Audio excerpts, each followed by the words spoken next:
자, 자리 계시면 1번 접수요.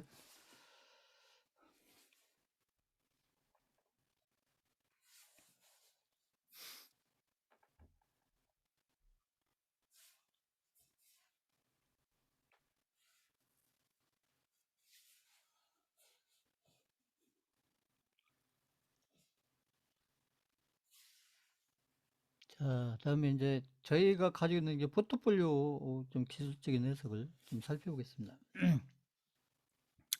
먼저 이게 비트코인을 제가 이제 월봉으로 보면 이제 2023년도가 됐기 때문에 2023년도 1년 후에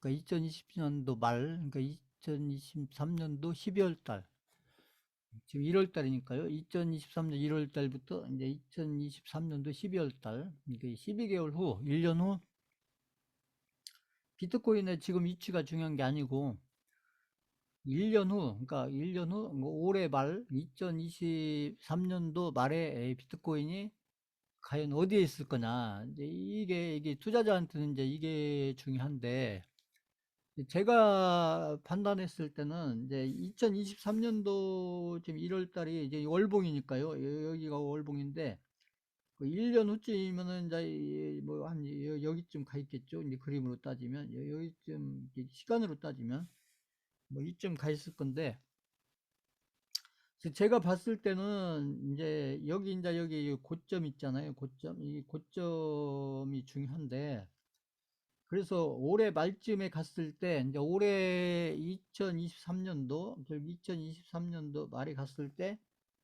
결국 비트코인이 어디가 있을 거나 이게 이제 투자자한테는 중요하고 근데 이제 제가 판단해 봤을 때는 이게 두 가지 가능성이 다 있다. 제가 봤을 때는 지금 시장에서는 이제 비트코인 시장에서는 뭐 거의 뭐 부정적인 얘기가 거의 뭐 90% 이상 거의 제가 봤을 땐 거의 99% 거의 99%가 부정적인 항상 바닥권에서는 그런 거예요. 바닥권에서는 부정적인 얘기가 한 99%입니다. 그 이제 긍정적인 부분이 한 1%가 될까 말까 한 거고, 근데 이제 고점권에 갔으면 반대예요. 고점권에 갔을 때는 이제 좋은 얘기가 거의 99%고, 그 다음에 비관적인 얘기가 한 1%고. 근데 지금은 이제 바닥권에 있기 때문에 이제 대부분이 아까 이제 제가 얘기했던 이제 비트코인에 대한 이 뷰가 중요해요. 이제 뷰가 있냐에 따라서 이제 비트코인에 대해서 이제 내가 어떤 관점을 어떻게 가지고 있느냐에 따라서 비트코인에 대한 판단이 달라지겠지만 저는 이제 제가 이제 기술적으로만 제가 이렇게 판단을 해봤을 때는 여러 각도로 판단해 봤을 때는 두 가지 경우가 나온다. 하나는 올해 말에 갔을 때 어쩌면 여기를 넘어가 있을 가능성도 있어요. 올해 말에 넘어가 있을 가능성이 제가 봤을 때는 확률이 문제인데 이 확률이 제가 봤을 때는 그래도 그 한 50%는 된다. 제가 봤을 때한 50%는 되고 지금은 온갖 부정적인 얘기들이 나오고 있지만 단지 이제 기술적인 그 아무튼 이런 것만 이렇게 해석을 해보면 이럴 확률이 없는 건 아니다. 이런 확률 이렇게 직선으로 가진 않겠지만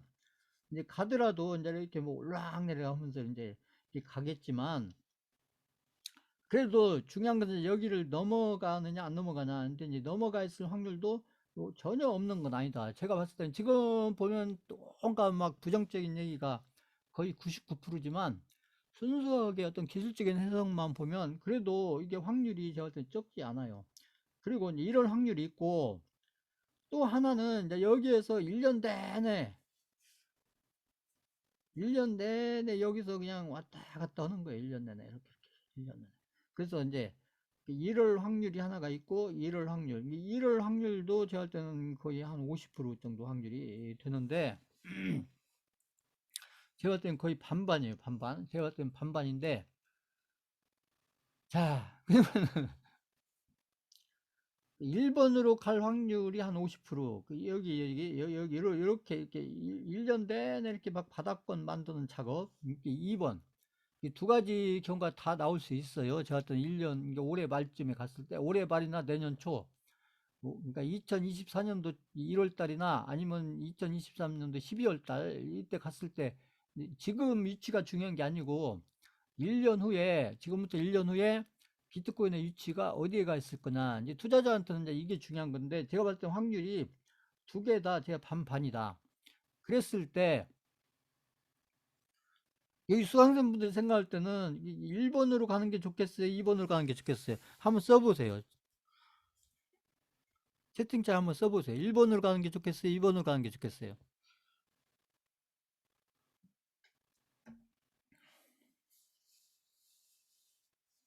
지금 설명 듣고 계세요?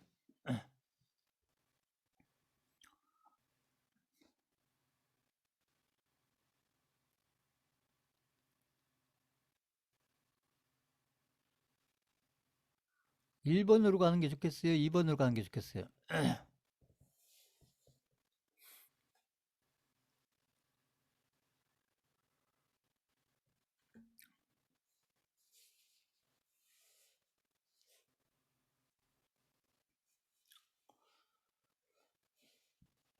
자, 그래서 이제 이게 아까 제가 얘기한 뷰가 중요한 건데 이게 보면 언뜻 보면 1번으로 가는 게 빨리 가니까 1번으로 가는 게 좋을 것 같지만 1번으로 가도 여기가 지금 2천만 원대 초반에 있으니까 보인다. 매수 단가가 어떻게 되냐 다르겠지만 이 단가에 따라서 지금 뭐 여기서 매수 단가가 여기 있는 분들이 뭐 얼마나 있겠어요. 이게 매수 단가로 따지면 거의 다 한 4천만 원대, 뭐 5천만 원대 이렇게 있을 텐데 매수 단가로 따지면 이게 분할 매수를 했다고 해도 그러면 이제 여기서 여기 이렇게 일본으로 가게 되면 여기 8천만 원을 넘어간다고 해도 잘하면 이렇게 한 플러스 한 100% 정도 그 매수 단가를 생각하면 그러니까 매수 단가를 생각하면 지금 여기 2천만 원에 사면은 이게 4배 이렇게 되겠지만 8천만 원만 가도 4배 이렇게 되겠지만 여기서 산 사람이 여기서만 산 사람이 얼마나 있겠냐 이런 얘기고 이렇게 간다고 해도 결국 매수 단가로 해서 이제 계산이 되는 건데 그래서 1번으로 가면 이렇게 빨리 가서 좋기는 하지만 이렇게 제가 얘기하는 이 수익률이 크지가 않다. 수익률이. 이것도 작은 수익률은 아니지만 그렇게 비트코인이 한번 가면 막 5배 가고 10배 가고 내 수익률이 막 5배 나고 10배 나고 이런 걸로 따졌을 때 1번의 흐름을 가면 빨리 가서 좋기는 한데 그 수익률로 따지면 이게 몇 배짜리 나오는 것이 쉽지가 않다. 오히려 1년간 이렇게 바닥권을 이렇게 확실하게 만들어 놓고 그 다음에 가야 이렇게 해서 가야 이게 올라가는 폭도 더 큰 폭으로 갈 수 있다. 여기 폭보다 더 큰 폭으로 갈 수가 있다. 그래서 시간이 이렇게 1년 걸리더라도 이렇게 가는 게 이 수익률 같은 단가를 가지고도 수익률을 따지면 이게 근데 이제 제가 봤을 때는 1번으로 갈 확률도 한 반 되고 이렇게 바닥 따지기를 한 다음에 가는 것은 이제 2024년도 25년도 이렇게 해서 가는 이런 흐름으로 갈 수도 있고 이렇게 2023년도에 걸쳐서 가는 흐름이 나올 수가 있고 근데 제가 봤을 때는 두 개 다 가능성이 있는데 그 수익률로 따졌을 때 제가 봤을 때는 이항에 내려온 것 제가 봤을 때는 저 같으면 제가 약간 이제 수강님한테 채팅창에 써보라고 했잖아요. 저 같으면 2번으로 가는 게 좋을 거라고 생각해요. 2번으로. 저 같으면. 어차피 내려온 거 여기서 바닥 따지기를 한 1년 정도 더 한 다음에 이렇게 가게 되면 이렇게 가게 되면 이 비트코인 가지고도 수익률이 커지고 제가 얘기한 알트코인 전부 다 얘기하지만 알트코인 중에서 이 대장주 성격의 알트코인 가지고 수익률도 크게 키울 수가 있다. 그래서 이제 1번보다 2번 이항에 이렇게 내려온 김에 우리가 수익률을 1년 뭐 더 걸려서 가더라도 1년 동안 바닥을 확실하게 다져놓고, 그리고 1년 동안 바닥 다지는 동안에 우리가 물량도 더 늘려놓고, 물량을 늘리면서 매수 단가도 더 낮춰놓고, 이렇게 해서 1년간 어차피 내려온 거 이렇게 해서 가는 게 2번으로 가는 게 제가 봤을 때는 나중에 수익률로 따졌을 때 그게 더 좋은 그런 어떤 파동이 될 건데, 근데 이제 1번으로 갈지 2번으로 갈 건지 그건 지금 이제 알 수는 없다. 근데 제가 봤을 때는 1번의 확률도 꽤 있고 2번의 확률도 꽤 있는데, 그것은 이제 세력들이 선택을 하겠죠. 세력들이 1번으로 갈 건지 2번으로 갈 건지는 세력들이 선택을 하겠지만, 근데 저 같으면 제 관점으로 봤을 때는 이왕 이렇게 내려온 거 조금 1년 정도 늦게 가더라도 이렇게 해서 가게 되면 훨씬 더 큰 수익률이 만들어질 거다, 이렇게 보는 거고. 그래서 지금은 이제 2023년도 1월달 지금 연초니까 그 다른 설명보다도 1년 후에 비트코인이 과연 어디에 가 있을 거냐, 이게 중요한데, 제가 봤을 때는 두 가지 가능성이 다 있다. 여기에서 7천, 8천을 넘어가 있는 이런 흐름으로 1년에 걸쳐서 이렇게 갈 수도 있고, 반대로 이제 이렇게 1번으로 흐르게 가게 되면 이 비트코인의 수익도 뭐 적진 않지만, 이 비트코인 수익이 여기서 수익이 이만큼 간다면 비트코인 여기서 비트코인은 이만큼 간다는 게 이만큼. 근데 알트코인도 여기서 수익은 이만큼 간다면 여기서는 이만큼 가고 이렇다는 얘기예요. 그러니까 자, 이제 이런 판단을 해보는 거고, 그래서 아무튼 이렇게 가나 저렇게 가나, 그래서 1번으로 갈 확률도 있기 때문에, 이제 제가 얘기하려는 것은 1번으로 갈 확률도 있기 때문에 여기에서 비트코인을 반드시 제가 좀 가지고 있어야 된다. 비트코인을 전혀 안 가지고 있으면 안 되고, 비트코인을 1번으로 갈 수도 있기 때문에, 1번으로 갈 수도 있기 때문에 비트코인을 어느 정도는 가지고 있어야 된다. 어느 정도는. 이게 어느 정도라는 게 좀 어려운 얘기인데, 이게 1번으로 갈 수도 있기 때문에 지금 바닥권에 왔을 때 제가 그래서 매수하는 걸 제가 이렇게 잡아 드렸잖아요. 지금은 뭐 다시 잡아 드려야 별 의미가 없으니까, 제가 최근에 잡아 드렸던 그걸 기준으로 해서 어느 정도는 이렇게 가지고 계시는 게 1번으로 갈 수도 있으니까, 전혀 안 가지고 있는 것보다는 그리고 어느 정도 본인들의 어떤 그 자금에 맞춰서 어느 정도 이게 무리가 가지 않는 선에서 어느 정도는 가지고 있는 게 좋지 않겠느냐. 1년 후를 생각하면.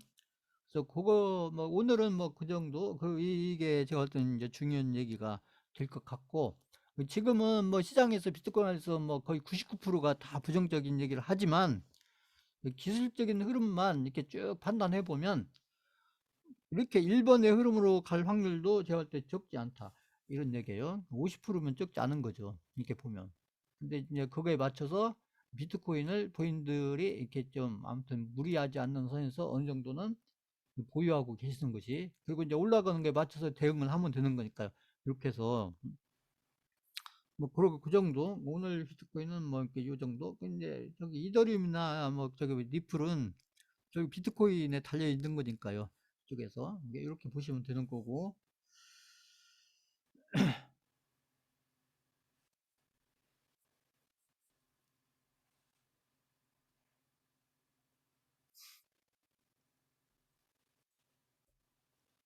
그 다음에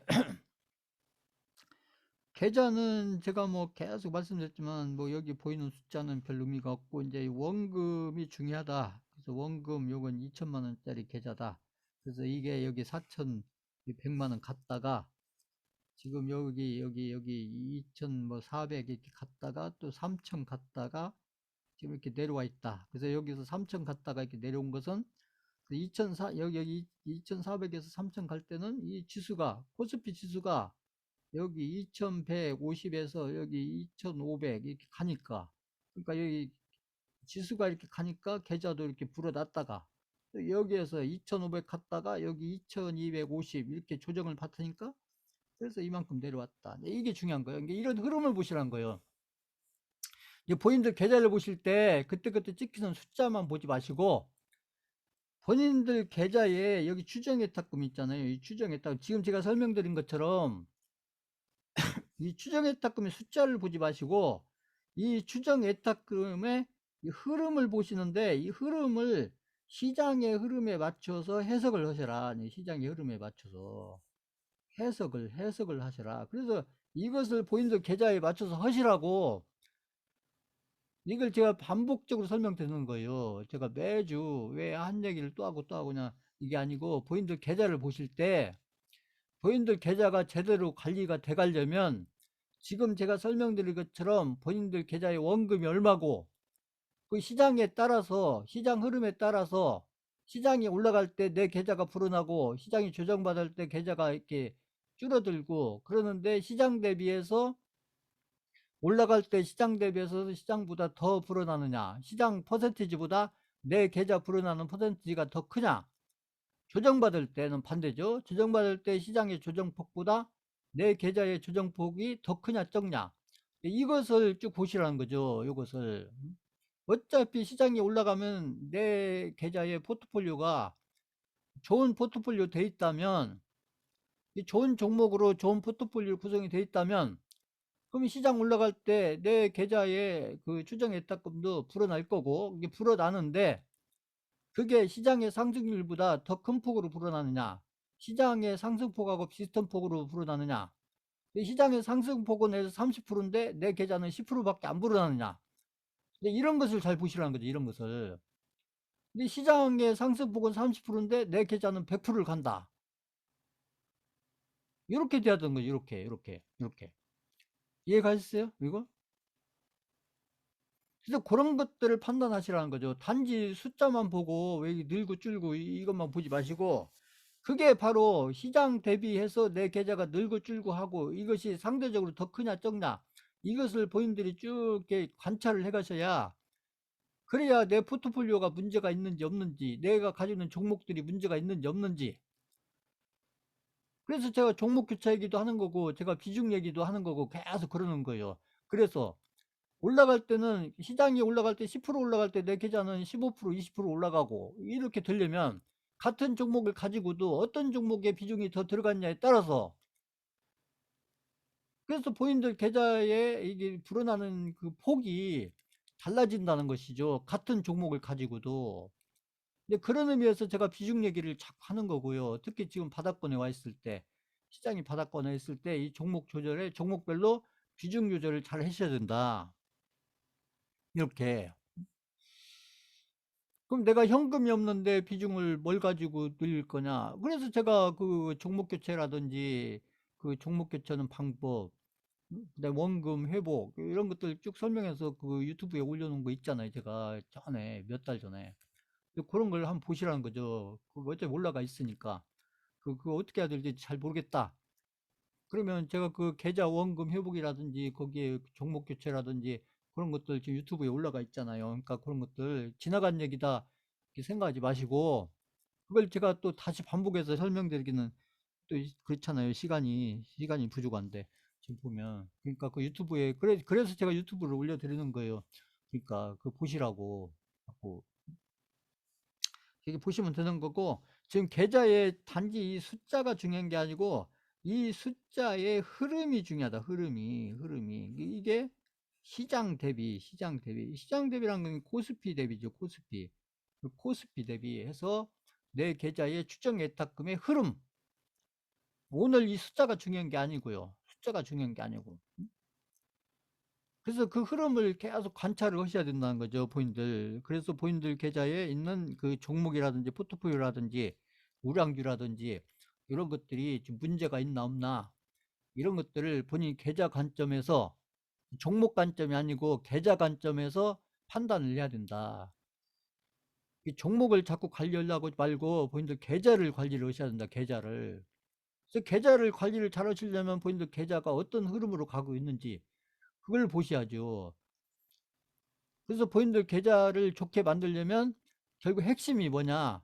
비중이라는 거죠, 비중.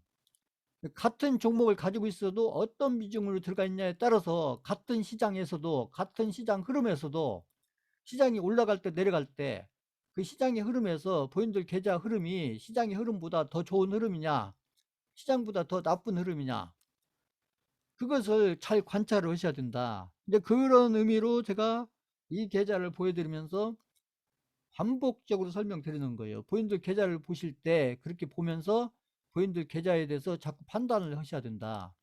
이렇게 해서. 그래서 본인들 계좌는 제가 본인들 계좌가 지금 어떻게 됐는지 제가 알 수가 없으니까,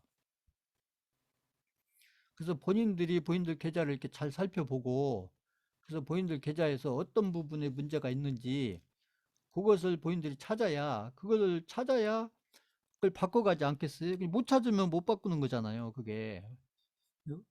본인들 계좌에서 어떤 부분이 문제가 있는지 그 문제를 찾아야 그 문제를 해결하지 않겠어요, 이게. 이제 그런 의미로 제가 이 계좌를 보여드리면서 반복적으로 설명을 드리는 거예요.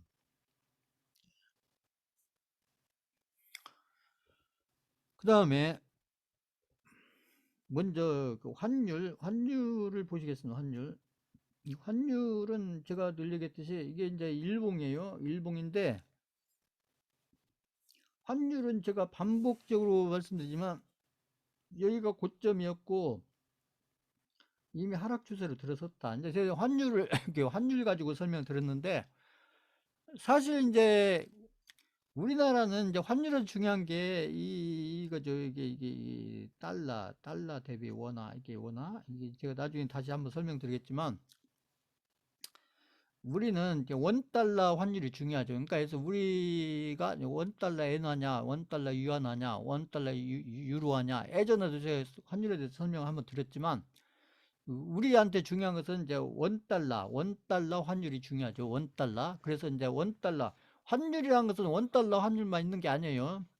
그러니까 우리나라 옆에 나라 중국과의 환율도 있고, 옆에 일본과의 환율도 있고, 저쪽 유럽과 유로화의 환율도 있고, 그래서 이렇게 여러 환율들이 있는데, 우리가 보통 환율 얘기하는 것은 원달러 환율 얘기하는데, 그래서 제가 이제 이 차트를 보여드리면서 환율 착 설명드리면서 원달러 환율을 보여드리면서 설명을 한 거고, 그래서 어차피 원달러 환율로 봤을 때는 이 원달러 환율이 이렇게 내려온다. 근데 이제 환율에서 가장 중요한 게 이제 여러 가지 돈들이 있지만, 화폐들이 있지만, 그래서 달러도 있고 옆에 나라 위안화도 있고 저기 유로화도 있고 엔화도 있고, 그 나라별로 그 이제 기축통화도 있고 기축통화 아닌 것도 있고, 그 여러 돈들이 있는데, 화폐들이 있는데, 그 중에서 지금까지 기축통화로 해서 세계적으로 가장 중요한 역할을 한 게 이게 달러다. 그러면 이제 이 달러에서 우리가 이제 지금까지 이제 환율을 보고 설명드렸는데, 그 달러에서도 이게 가격이 있다는 거죠. 그 달러의 가격을 얘기하는 게 그게 뭐냐면, 이제는 그게 그 달러 인덱스예요. 달러 인덱스. 그러니까 달러라는 것도 이게 가격이 있다. 가격이. 이게 가격이 있다는 것은 달러의 가격이 비싸지기도 하고 싸지기도 하고 한다는 얘기죠. 이게. 그래서 달러의 가격을 얘기할 때 달러의 가격이 비싸지든지 싸지든지, 이 달러 가격이 올라가든지 내려가든지, 달러 가격이 비싸지든지 싸지든지, 이걸 얘기할 때는 결국 뭘 가지고 얘기를 하냐, 그게 달러 인덱스라는 게 있어요. 달러 인덱스. 이건 나중에 제가 다시 설명을 드릴 거예요. 달러 인덱스. 나중에 제가 환율에 대해서, 지금 경제지표 속에 환율도 있으니까 그 환율을 이제 제가 경제지표 관점에서 한번 설명을 드릴 건데, 그때 제가 달러 인덱스가 뭔지 그 설명을 드릴 건데, 우선은 이 달러 인덱스라는 것이 결국 이게 달러 가격을 얘기하는 거다. 이게 달러 인덱스라는 것이 이게 달러 가격을 얘기하는 거다. 이게 달러 가격이 이게 쌀 때도 있고 비쌀 때도 있다. 그래서 달러 가격이 비싸다 싸다, 그것은 뭘 가지고 얘기하냐면 결국 달러 인덱스를 가지고 얘기한다. 그래서 달러 인덱스를 보면, 이건 제가 여기 보면 이게 월봉으로 보여드린 거예요. 이게 지금 월봉, 이 월봉으로 보여드린 건데, 그래서 달러 인덱스가 이렇게 오를 때도 있고 내릴 때도 있고, 그러니까 달러 인덱스가 이렇게 비쌀 때가 달러 가격이 비싼 거고, 달러 인덱스가 이렇게 내려갔을 때가 달러 그죠 가격이 쌀 때다 이런 얘기죠. 달러 인덱스가 내려와 있을 때가 달러 가격이 싸져 있을 때고, 달러 인덱스가 올라가 있을 때가 달러 가격이 비싸져 있을 때다. 지금 방금 설명한 거 이해 가신다. 3번 쳐보세요. 3번.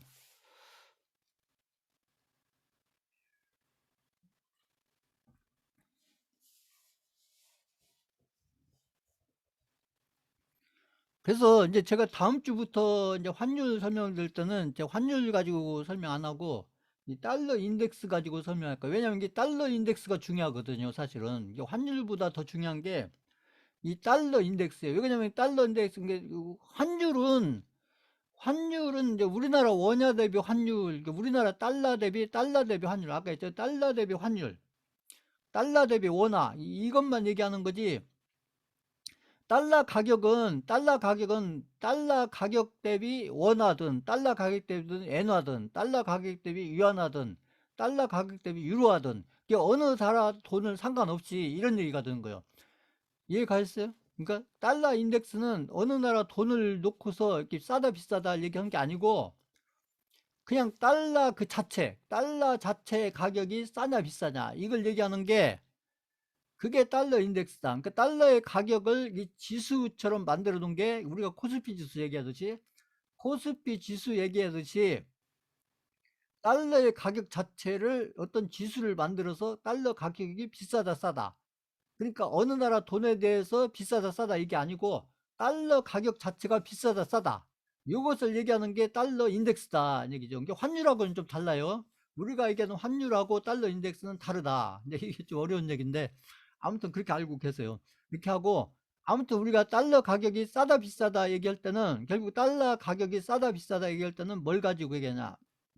그게 달러 인덱스다. 그 달러 인덱스가 올라가 있냐 내려가 있느냐 이걸 보고 달러 가격이 싸다 비싸다 이렇게 얘기를 하는데 여기서 잘 보시면 이게 달러 인덱스가 여기 보면 2021년도 1월달 보세요. 2021년 1월달하고 2021년도 5월 6월달 여기 보시면 2021년 5월 6월달 여기 5월 6월 여기 이때가 여기 보시면 여기 이게 지금 이게 쌍바닥이잖아요. 쌍바닥. 이게 우리가 차트에서 얘기하면 쌍바닥인데 이때가 달러 가격이 제일 쌀 때였다는 얘기죠. 이게 달러 인덱스가 이가 가장 많이 내려와 있잖아요. 그러니까 이때가 달러 가격으로 따지면 달러 가격이 이때가 바닥권이었다. 바닥권. 달러 가격이 환율을 얘기한 거 아니에요. 환율이 아니고 달러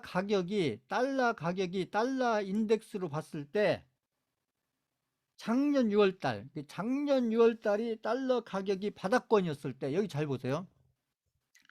달러 가격이 바닥권이었을 때 여기 6월달 우리나라 코스피 지수가 얼마였느냐? 이때가 우리나라 코스피 지수가 3,300이었다는 것이죠. 이때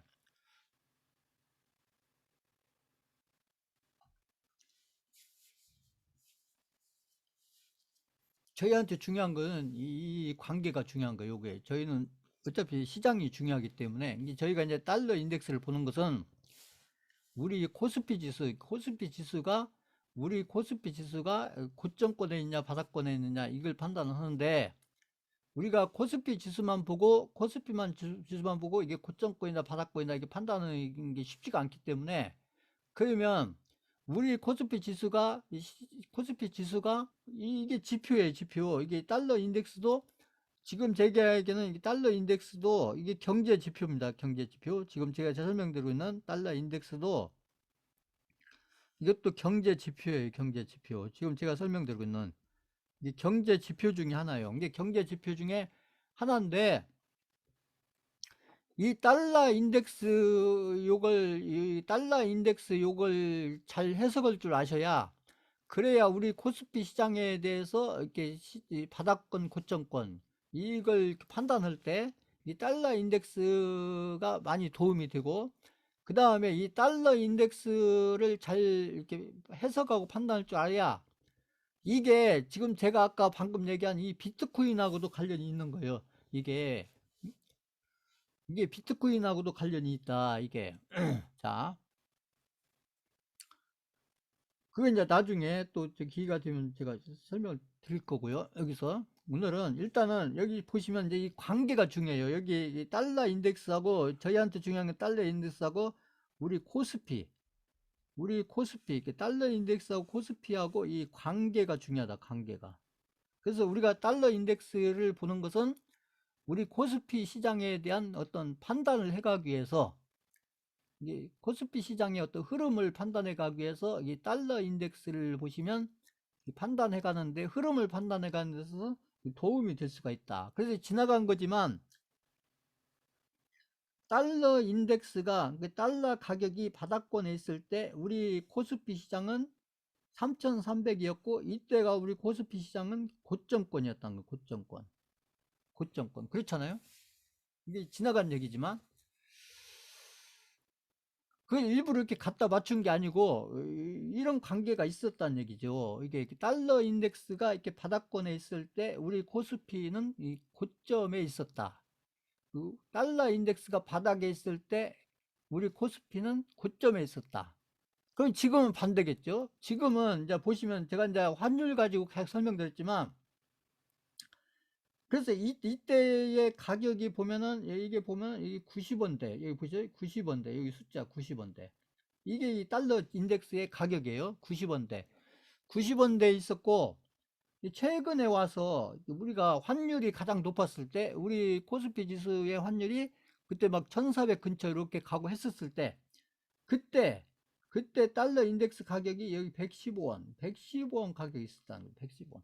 그러니까 이때 보시면 이때가 언제냐면 이때가 9월 말이었다. 이 9월 말 작년 9월 말 이때가 달러 인덱스가 이 고점에 있었다. 달러 인덱스가 이게 고점 여기가 고점이잖아요. 이 고점에 있을 때 그러니까 숫자로는 115원 요 숫자 있을 때 우리 코스피가 얼마였냐 이게 9월 말이잖아요. 이때 우리 코스피 지수가 2150 그래서 여기 우리 코스피가 반대로 달러 인덱스가 고점에 있을 때 우리 코스피가 바닥에 있었다 이렇게 되는 거죠. 이게 우연이 아니라는 거죠. 이게 보시면 지나간 것을 억지로 갖다 맞추는 게 아니고 이런 관계가 있다는 것이죠.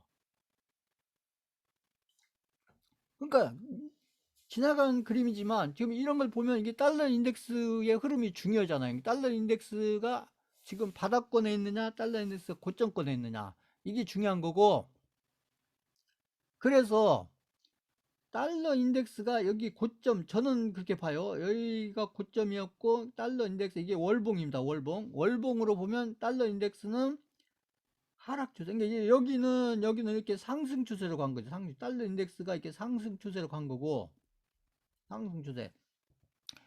그 달러 가격이 비싸질수록 그래서 달러 가격이 이렇게 올라가다가 이때부터 달러 가격이 이렇게 급격하게 올라가죠. 왜 그래요? 이거 미국의 금리 인상 때문에 금리 인상.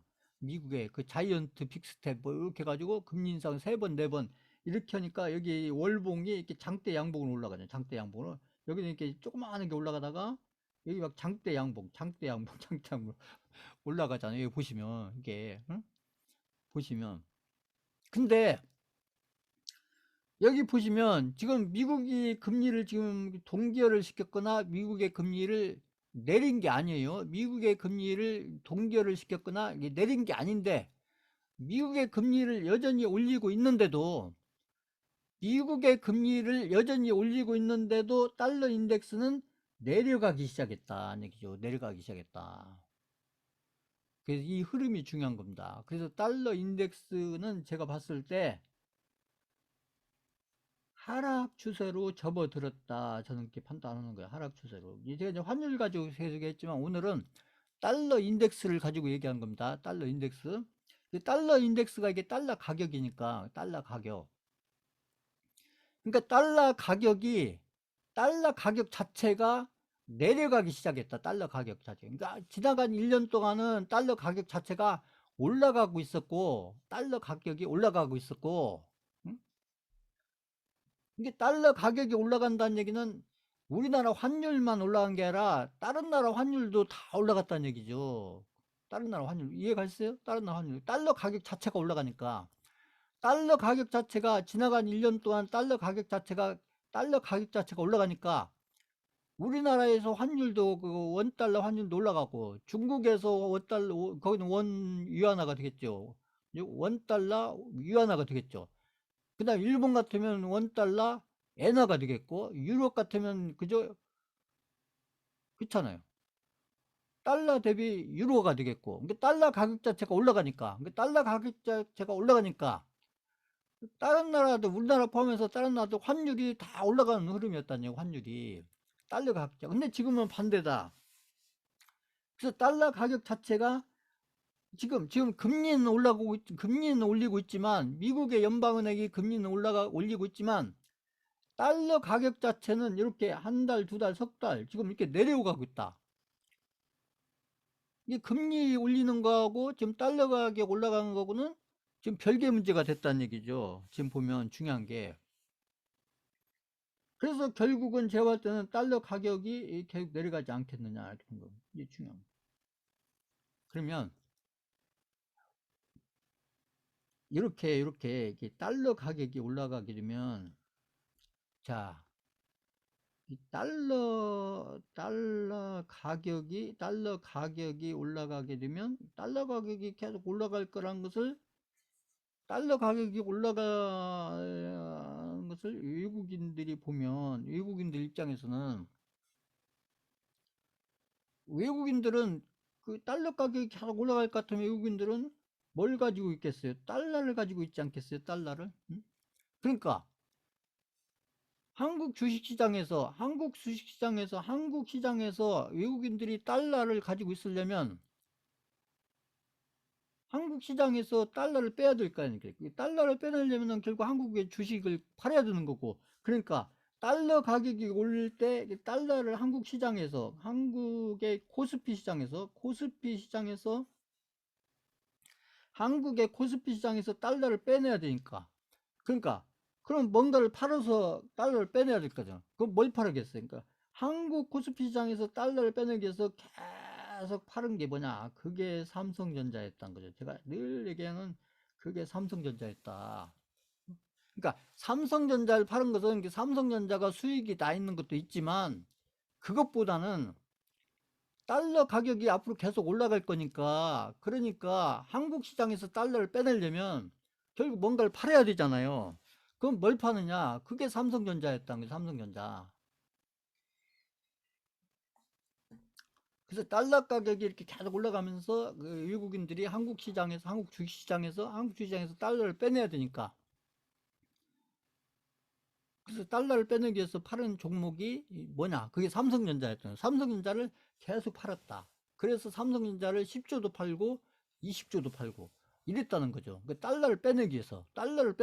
이 말 이해가세요? 달러를 빼내기 위해서.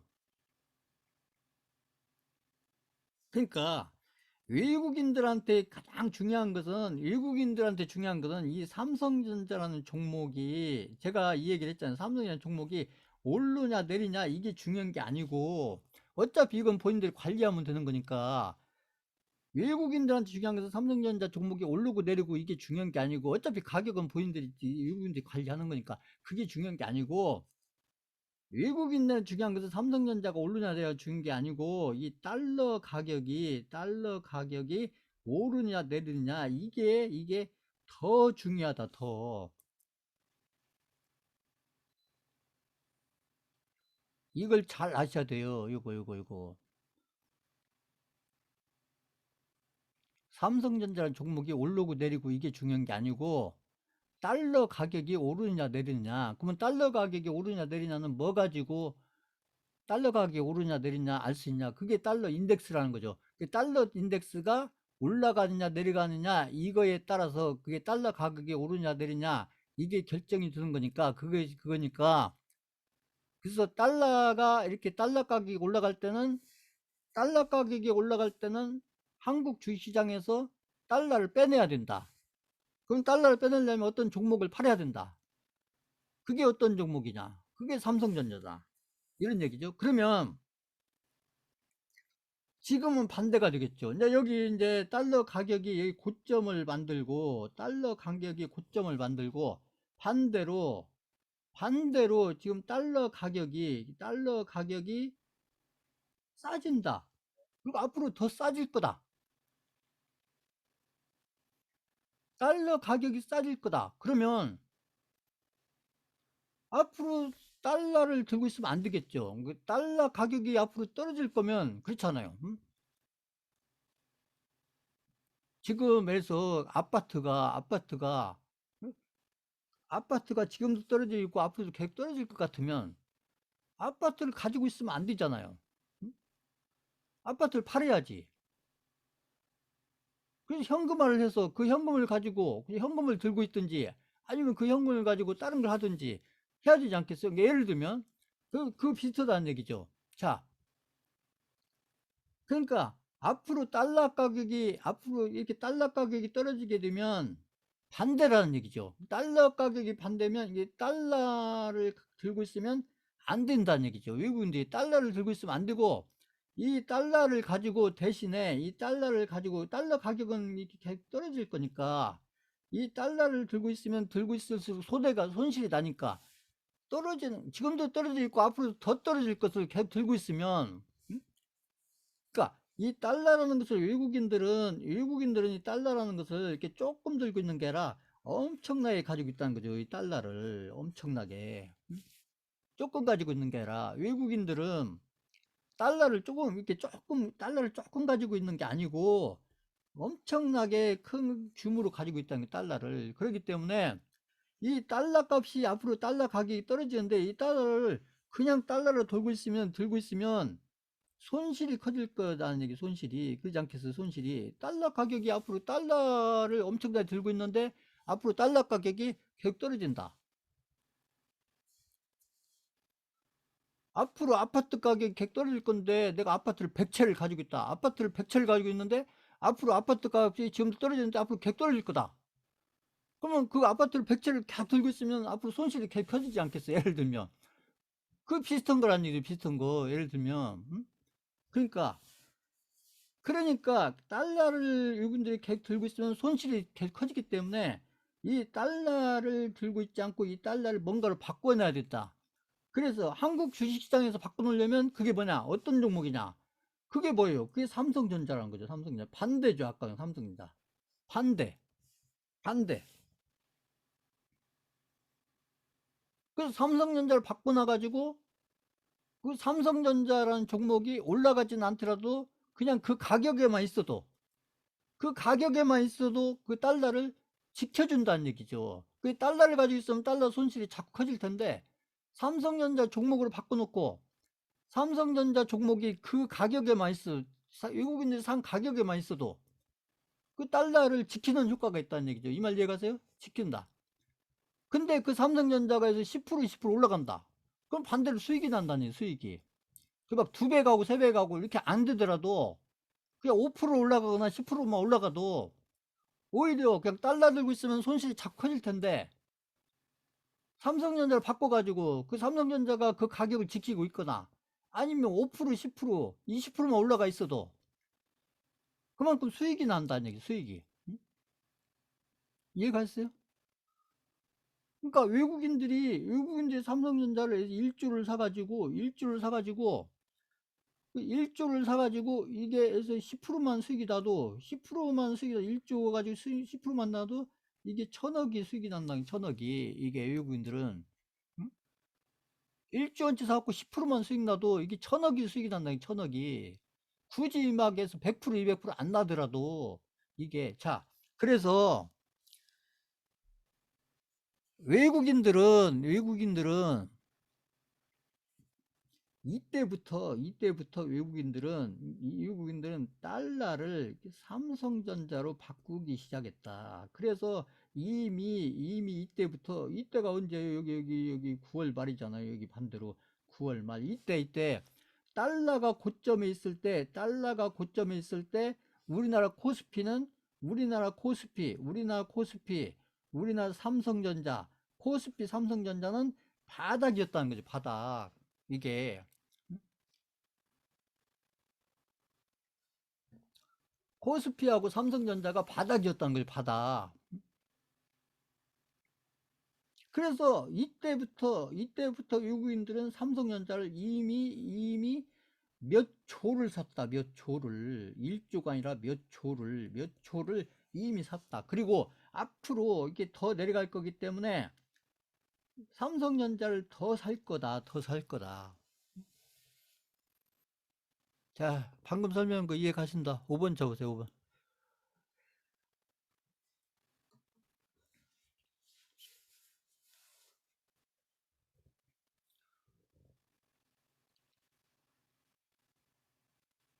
그러니까 지금 제가 설명드린 이 달러 인덱스하고 우리 코스피하고 우리 삼성전자가 이렇게 연결이 된다는 거죠.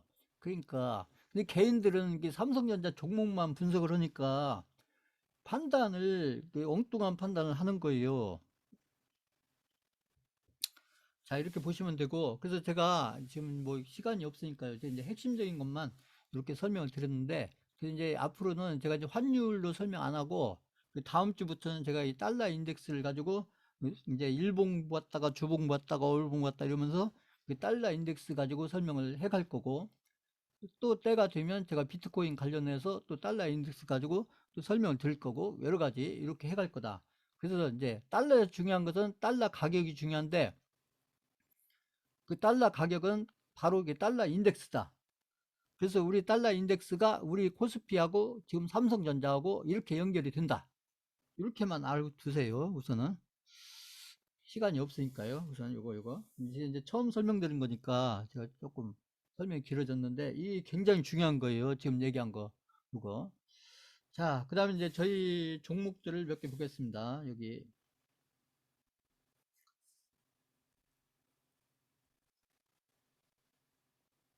자, 삼성전자 보세요. 삼성전자 이거 보세요. 삼성전자가 이렇게 조정을 받으니까 삼성전자가 조정을 받으니까 우리 코스피가 조정을 받잖아요. 삼성전자가 조정을 받으니까 코스피가 조정을 받고 삼성전자가 이게 하락 아니에요. 삼성전자 아까 여기죠. 아까 이제 여기가 아까 달러 인덱스가 바닥이었을 때 여기 있잖아요. 삼성전자 9월 말. 그 달러 가격이 바닥이었을 때 삼성전자가 바닥이었다. 이런 얘기죠. 그러니까 그리고 이렇게 올라갔다가 여기가 고점이냐 아니죠. 지금은 제가 늘 얘기했던 이 조정이에요. 조정. 그러다가 여기 제가 드린 RSI가 여기 30 근처 왔잖아요. RS가 여기 구덩이를 판 건 아니지만 그러니까 이렇게 30 그러니까 이 30 근처 오면 RSI 제가 계속 보여드리는 이 RSI가 30 근처 오면 여기는 뭐가 되냐면 이게 감해도권이에요. 감해도 굳이 구덩이는 안 파더라도 구덩이를 파면 더 좋지만 구덩이를 안 파더라도 감해도권이고 그러면 이 삼성전자 들고 있는 개인들이 여기서 다 손절하지 않겠어요? 이 손절한 것을 누가 받았겠어요? 누가 외국인들이 받은 거죠. 외국인들이. 그러니까 여기 이제 이렇게 장대 양봉 이게 거래량이 좀 늘면서 이 장대 양봉이 나오잖아요. 장대 양봉. 그러면서 삼성전자가 이렇게 쭉 내려오다가 이렇게 삼성전자 장대 양봉이 딱 나오니까 오늘이 아니고 어제였지만 그러니까 삼성전자가 이렇게 장대 양봉이 딱 나오니까 우리 코스피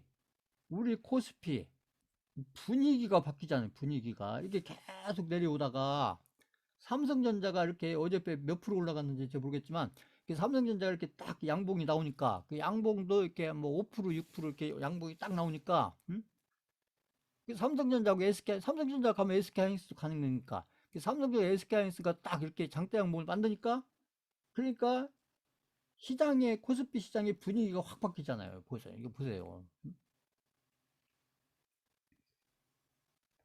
그럼 이 삼성전자 이런 양봉을 누가 만들었겠어요? 이거 누가 만들었어요? 외국인들이 만든 거죠. 누가 만들어? 외국인 말고 누가 만들어, 이거? 응? 자, 이런 거 잘 보시고. 그래서 제가 볼 때는 이제 이 시장이 여기서 1차 바닥이었고, 제가 볼 때는 여기쯤에서 저는 이제 2차 바닥을 만드는 중이다. 이렇게 보는 거고, 그래서 제가 아까 1분기 얘기한 거예요. 1, 2, 3월 달. 1, 2, 3월 달이 이제 바닥을 만드는 그런 어떤 분기가 될 거다. 이렇게 얘기하는 거고, 그래서 삼성전자는 이제 이렇게 보시면 되고, 그러니까 이 그림을 봤을 때 이게 막 뚝뚝뚝 떨어질 것 같지만 이렇게 안 간다는 것이죠. 이건 이제 개인들 생각이고, 이것은 이렇게 장대 음봉 딱 두 개만 만들어놓자 이게 삼성전자 끝났다 생각하지만 아니라는 거죠. 이게. 그래서 이 캔들만 보시면 안 되고 반드시 이 RSI를 보셔야 돼. RSI. RSI가 어디 근처에 있나? 이거. 그러니까 이 캔들만 보시면 안 되고 RSI. 이게 저희는 제가 했잖아요. 그 RSI 하나만 보시면 된다고. 저희는 막 오늘 샀다 내일 팔고 막 이럴 거 아니니까. 저희는 이게 중장기로 갈 거기 때문에 그 RSI를 보면서 그 흐름만 판단하시면 된다. 흐름. 뭐 단기적으로 막 샀다 팔았다 할 거 아니니까. 저희는. 자, 그렇게 보시면 되고, 지금 저희가 그 우량주, 어디 갔어요, 우량주. 오늘 막 설명드릴 게 많네요, 그거.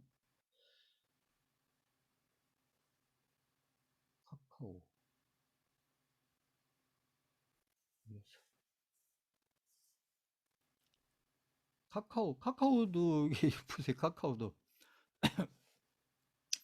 제가 카카오는 별로 조정을 안 받았다. 안 받았는데, 여기 보시면 이 거래량이 이렇게 슬금슬금 늘잖아요. 그러면서 여기 캔들도 이렇게 싹 올라가고 있죠. 보세요. 보시면.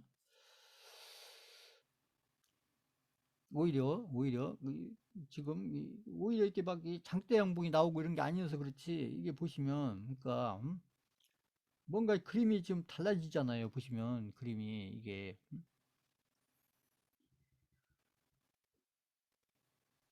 이 흐름이 딱 바뀌잖아요. 보세요.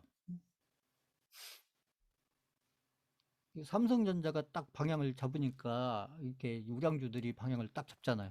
보세요. 우량주들이 다 잡는 건 아니지만 저희가 얘기하는 이 카카오나 아니면 이 SK 바이오사이언스도 보세요. SK 바이오사이언스도 여기 보시면 여기 이제 이렇게 지금 계속 뭐 여기 있다가 여기 슬금슬금 뭔가 좀 잡잖아요. 보시면 이렇게 좀 크게 나온 건 아니지만 보시면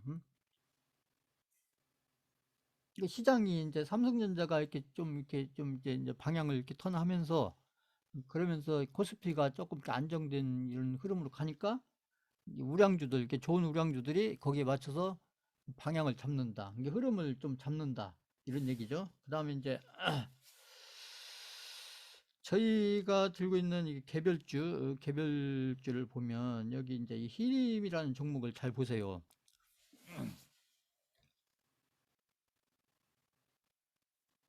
오늘 상한가 간 것이 중요한 게 아니고요. 상한가 간 게 중요한 게 아니고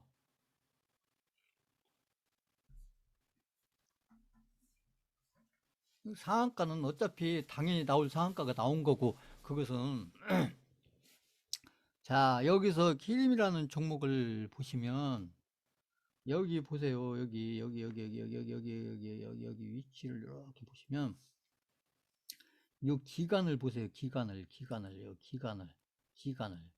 이게 여기서 여기까지 이게 거의 한 달. 그렇잖아요. 거의 한 달. 4주, 5주, 4주. 거의 1개월, 1개월. 1개월 동안 보세요. 제가 얘기했던 게 거래량 없이 가격만 이렇게 쭉 내려온다. 그러면 거래량 없이 가격만 내려온다. 요거 보세요. 그러면 여기 왜 가격이 왜 내려왔겠어요? 이게 왜 가격이? 개인들이 자꾸 손절을 하니까, 개인들이 손절을 하니까, 그러니까 거래량 없이 이렇게 내려오는 거예요. 거래량 없이, 이게. 그런데 이렇게 4주간 내려왔던 것이 하루 만에 돌려놓잖아요. 하루 만에. 하루 만에. 이게 잘 보세요. 그래서 오늘 상한가 나온 게 중요한 게 아니고, 오늘 상한가 나온 게 중요한 게 아니고, 요 구간이 중요한 거예요. 요 구간이 중요한 거다. 오늘 상한가가 중요한 게 아니고, 오늘 상한가는 때가 돼서 당연히 나올 상한가가 나온 거고, 이것은 오늘 뉴스에 맞춰서 당연히 나올 상한가가 나온 거고,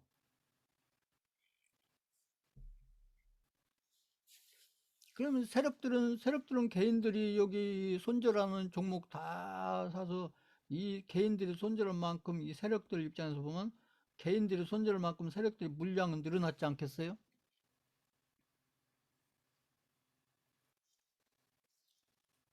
그러면 세력들이 여기서 팔려고 여기서 물량을 모았겠어요? 자, 이제 그런 걸 잘 보시고, 그래서 이런 상한가 나올 때, 그 다음에 여기 장땡 나올 때 이런 게 중요한 게 아니고요.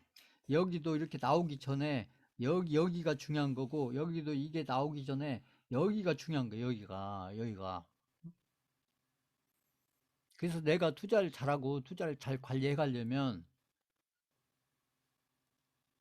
이때 오늘 같은 이날 오늘 뭐 뭘 하겠어요? 이름 가지고 오늘 내가 투자자라면 뭘 하겠습니까? 상한가 가는데 쫓아가서 사요? 오늘 투자자로서 뭐 하겠어요?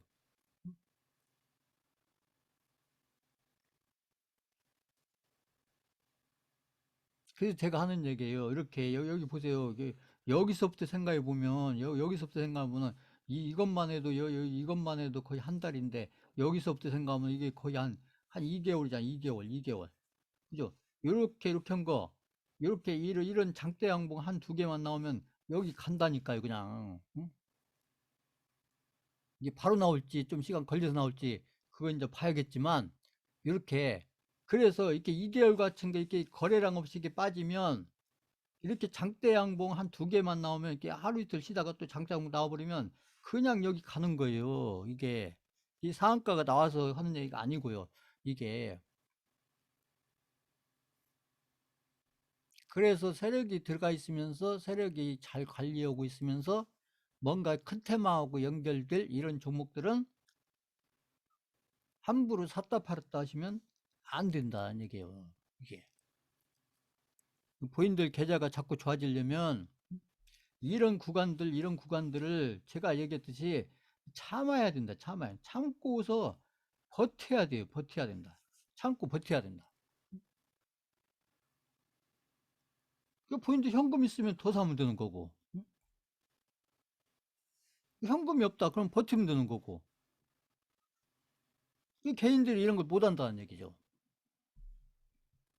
그래서 제가 기술적인 해석을 자꾸 해드리는 것은 이런 데서 잘 버티시라고 기술적인 해석을 자꾸 해드리는 거예요. 이런 데서. 때가 될 때까지 잘 버티시라고. 그러면 개인들, 히림을 들고 있는 개인들 입장에서는 언제가 제일로 힘드냐? 여기가 제일로 힘들어요, 여기가. 그래서 개인들이 제일로 짜증나고, 제일로 막 그 종목에서 막 실증나고 보기 싫고, 그러면 거기가 바닥인 거예요, 거기가. 반대라고요. 그 이런 데는 개인들 들고 있으면 얼마나 기분 좋겠어요. 거기가 단기 고점인 게 단기 고점. 단기 고점. 그 이런 데서 사면은 이제 그냥 여기서 사가지고 막 한 두 달 막 고생하는 거죠. 이렇게 해서. 어? 그 이제 기분 좋을 때 사면. 자, 그래서 기분이 별로 안 좋을 때 사야 된다. 기분이 별로 안 좋을 때. 사고 나서 별로 이런 데 사서 뭐 기분이 좋겠어요? 뭐 안 가는데? 이게? 음? 자, 이렇게 보시면 되고.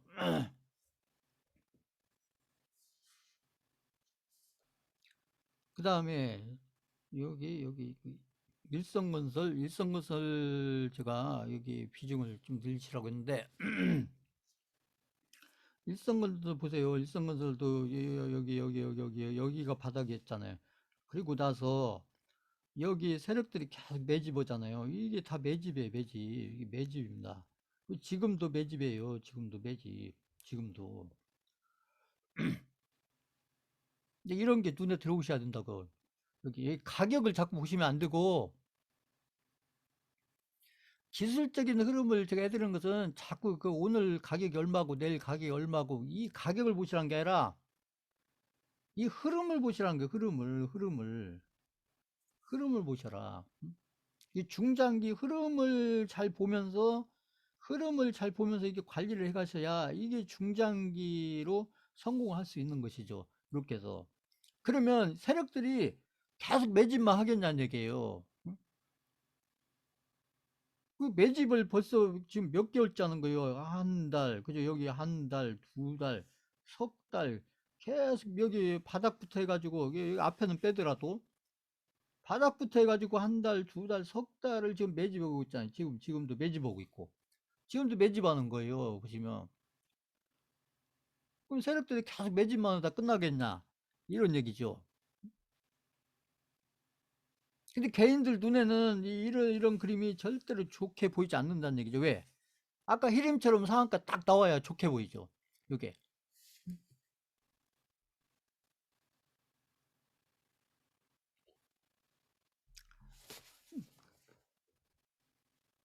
상한가가 나와서 좋게 보이면 이미 늦은 거예요. 늦어.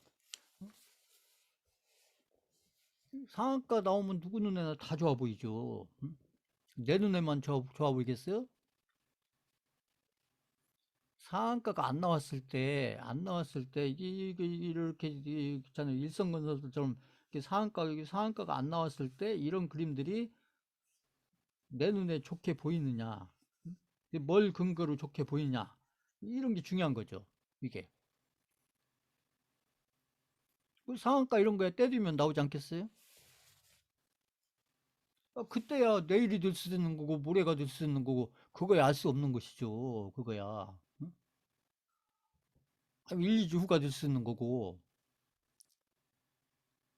그거야 이제 세력들이 생각하는 이제 어떤 테마하고 어떤 뉴스하고 연결이 되느냐에 따라서 이러다가 세력들이 생각하는 뉴스가 내일이라도 나오면 내일 상한가 딱 보내버리지 않겠어요? 응?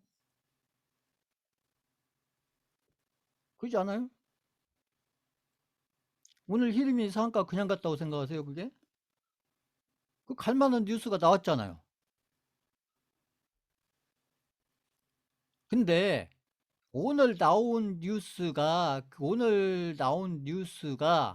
이런 정도의 뉴스가 나올 거라는 것을 세력들이 흐름을 가려는 세력은 이미 한 달 전, 두 달 전, 석 달 전부터 알고 있었다는 얘기죠.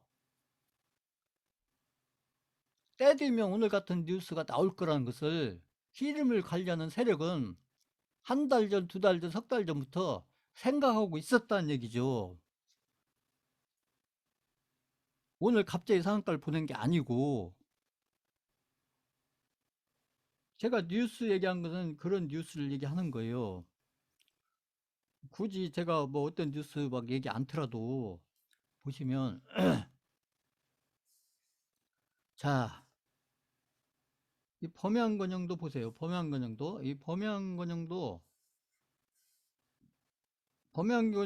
여기 지금 세력들이 계속 매집하는 거예요. 여기서부터 해가지고 앞에는 우선 놔두라도 그래서 여기 보세요. 계속 매집하잖아요. 매집. 여기 이거 갭상승 해놓고 또 매집하고 그죠? 이 거래량.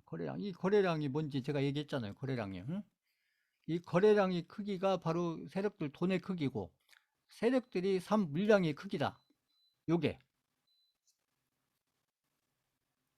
그 아까 히림 같은 경우에 아까 상한가 두 개 보내놓고 제가 거래량 없이 빠진다는 얘기는 그게 그 얘기예요. 세력들이 판 물량이 없다는 얘기예요. 그게 그 세력들이 안 팔았는데 제가 거래량 없이 떨어진다는 얘기는 세력들이 물량을 안 판다 이 얘기예요. 그럼 누가 팔아요? 개인들만 판다. 이런 얘기죠. 제가 기술적 해석하면서 그 얘기를 여러 번 했잖아요. 종목에 따라서. 자, 그래서 이렇게 오다가 여기서 갈 듯 하다가 또 이렇게 조정을 또 이렇게 받잖아요. 이렇게 한 달 이상. 이게 한 달이니까. 한 달 보름 이상 이렇게 하다가 결국 여기 보세요. 이게 RSI. 여기 제가 했잖아요. 여기 RS 30점 이게 과매도가 노니까. 그러니까 여기서 거래량이 이게 세간히 늘잖아요. 그러면서 이게 장대 양봉이 서서히 이게 막 상한가 가고 이런 건 아니지만 보면. 그러면 이런 종목들 마찬가지. 범양건영도 요걸 관리하는 지금 세력이 있잖아요. 그럼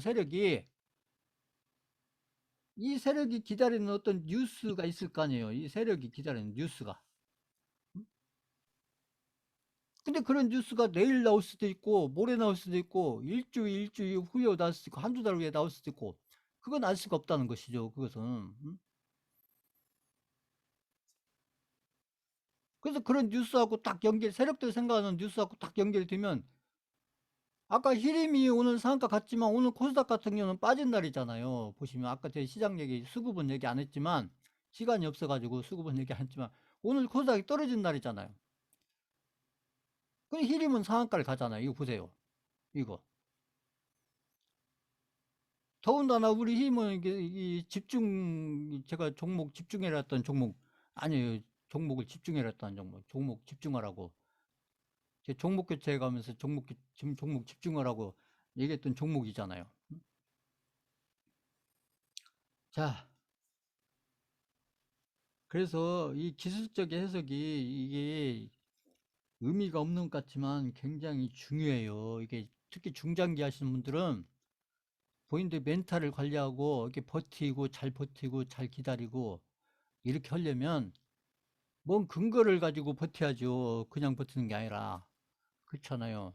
뭔가를 보면서 근거를 찾으면서 이러면서 버텨야지. 그냥 자기 희망사항으로만 버티면, 그렇잖아요. 그 의미가 없잖아요. 그렇게 되면.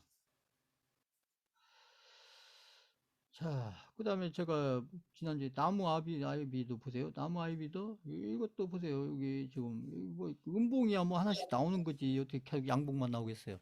이게.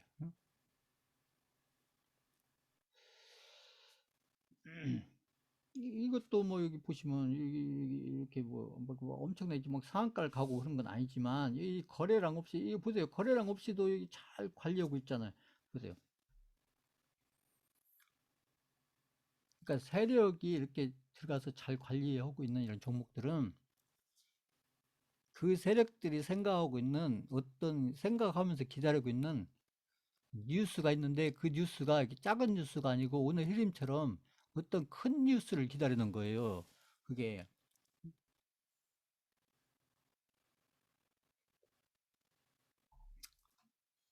그러면 뭐 그런 이렇게 좀 이렇게 큰 뉴스하고 연결이 되면은, 세력들이 생각하는 큰 뉴스하고 연결이 되면 그 상한가 한두 개 보는 건 뭐 그건 뭐 어려운 일 아니죠. 그 세력들 입장에서 그게. 더군다나 개인들은 얼마 들고 있지도 않는데, 아까 히림 같은 거 개인들이 뭐 얼마 들겠어요. 저희 말고. 응? 얼마 들고 있겠어요. 히림 같은 거. 자, 그래서 지금 이제 뭐 시간이 많이 돼서 그러는데, 아무튼 지금 제가 계속 얘기하고 있지만은, 아무튼 이렇게 해서 특히나 이게 이제 건설 토목 쪽에 관련된 종목들이 지금 그 올해 초 들었으면, 올해 초라고 해야 좀 며칠 안 됐지만 아무튼 상당히 흐름들이 좋아요. 제가 봤을 때 지금 막 그 대표적인 몇 개 종목들을 제가 이렇게 지금 보여드리면서 설명은 안 했지만, 보면 특히 제가 봤을 때는 이제 그 2023년도 제가 아까 이제 이 코스피 지수, 나스닥 이런 것들은 제가 안 보여드렸는데, 지금 그래서 제가 봤을 때는 우리 2023년도 우리 시장은 제가 봤을 때 그렇게 나쁘지 않을 거라고 저는 봐요. 막 어떤 막 강세장으로 가고 막 상승장으로 가고 이러진 않더라도, 그 최소한 막 급락이 나온다거나 막 일부 유튜버들 얘기하는 막 폭락이 나온다거나, 저는 그렇게 생각 안 하고, 제 관점 비율로 봤을 때는 그렇게 생각 안 하고, 최소한도 제가 봤을 때는 2023년도 1년 동안은 우리 코스피나 코스닥 지수는 그렇게 나쁘지 않을 거다. 그러면 저는 괜찮은 거예요. 코스닥 지수나 저희는 어차피 우량주 가지고 지금 승부 보려는 게 아니고, 이 개별주의 포트폴리오 가지고 저희는 수익을 만들어서 계좌를 이렇게 불려가려고 하는 거기 때문에, 저희는 시장이 나쁘지만 않으면 돼요. 시장이 뭐 상승장, 강세장이면 더 좋겠지만, 굳이 그게 아니더라도 시장이 나쁘지만 않으면 된다. 근데 제가 봤을 때 올해 시장은 제가 봤을 때 그 나쁠 것 같지 않다. 그 대표적인 게 아까 제가 얘기한 달러 인덱스하고 그 삼성전자의 흐름이다. 그게 그 달러 인덱스의 흐름하고 그 삼성전자의 흐름으로 봤을 때 앞으로 우리 1년 동안의 우리 코스피 시장의 흐름은 제가 볼 때 그렇게 나쁘지 않을 거다. 저는 그렇게 판단해요. 그래서 오히려 외국인들이 삼성전자를 많이 사면서 우리 코스피가 많이 안정될 거다. 그래서 강세장, 상승장으로 이렇게 안 가더라도 막 3천 넘어가고 이런 시장은 아니더라도 최소한도 뭐 2,500, 600, 700 뭐 요 정도만 가도 우리 시장은 괜찮다. 저는 이렇게 보는 거예요. 그래서 그래도 우리 저희가 하고 있는 이런 개별주들은 그런 시장 속에서 얼마든지 파동을 만들어 갈 수 있다. 이렇게 보고 있기 때문에 지금 특히나 이제 개별주 중에서 제가 이렇게 최근에 들어서 이렇게 집중을 한 종목들 있잖아요. 그런 종목들의 좀 비중을 조금 늘려서 이렇게 본인들 계좌를 관리해 가시는 것이 결국 본인들 계좌를 시장 대비 계좌를 더 좋은 흐름으로 가져갈 수 있는 그런 가장 좋은 방법이니까 그래서 그런 비중을 어떻게 늘릴 건지 이건 이제 본인들이 고민을 하셔야죠. 근데 그런 설명도 제가 앞에서 쭉 해드렸기 때문에 제가 설명드린 그 유튜브들 다시 이렇게 보고 그거에 대한 판단은 본인들이 하셔야 되는 거예요. 본인들이. 제가 여기 수강생분들 계좌 일일이 보면서 다 조절해 줄 수는 없잖아요. 이쪽에서. 그러니까 이제 본인들 계좌와 종목과 여러 가지 그 구성을 보고 제가 앞에서 종목 교체라든지 그 원금 회복이라든지 그 계좌 관리라든지 그런 것들 설명드린 그 유튜브가 있으니까 그거 보시면서 본인들 계좌하고 이게 잘 이렇게 비교해서 지금 제가 이렇게 종목에서 이렇게 비중을 좀 이렇게 집중하라 이렇게 했던 이런 종목들은 제가 괜히 집중하라 이런 얘기가 아니에요. 저 나름대로 어떤 판단이 있기 때문에 집중을 하라 이렇게 하시는 거고. 그래서 저는 어차피 제 강의 들으면서 제가 이제 종목도 들고 이렇게 뭐 이렇게 아무튼 실전도 하고 있기 때문에 이왕이면 제가 드린 종목을 가지고도 수강생분들 계좌가 한 분도 빠지 말고 다 좋은 상태로 갔으면 좋겠고, 그 주변 분들보다 몇 배 이렇게 더 좋은 흐름으로 갔으면 좋겠다 이렇게 생각해서 제가 여러 가지 설명을 해드리는 거니까 이제 그런 걸 봐서 집중하는 종목도 제가 잡아드리고 이렇게 하는 거니까 그런 설명들을 그냥 이렇게 흘러가듯이 들으시면 안 되고 그런 설명들을 제가 집중하는 종목들을 할 때는 제가 여러 가지 고민을 하면서 드리는 거예요. 그냥 드리는 게 아니고 여러 가지 리스크도 제가 검토하고 상승폭도 이게 검토하고 제가 여러 가지 리스크도 저 나름대로 검토를 해보고 그다음에 상승폭도 저 나름대로 검토해보고 그런 걸 제가 일일이 다 설명드릴 수는 없지만 그래서 이렇게 집중하기에 아무튼 좋아 보인다. 집중하면 좋겠다. 리스크 관리 관점에서 그렇고 계좌를 좋게 만드는 데서도 도움이 되겠다. 이런 종목들 중심으로 이렇게 제 몇 개 종목을 이렇게 그것도 시장이 지금 바닥권을 만들고 있기 때문에 그 타이밍에 맞춰서 제가 그 집중 종목을 들고 있기 때문에 그런 것들에 그러면 아무튼 본인들이 그럼 그쪽에 비중을 늘려면 어떤 돈을 가져와야 되는데 그럼 돈을 일부 어디서 더 가져와라 이런 얘기가 아니에요.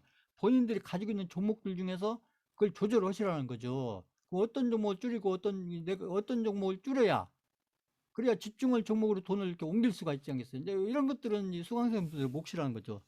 그러면 그런 것들 어떤 기준을 할 거냐. 그 제가 유튜브에 올려놓은 거 이런 것들을 쭉 보시고 예전에 설명을 해드렸으니까 그런 걸 기준으로 하시면 크게 무리가 없을 거다.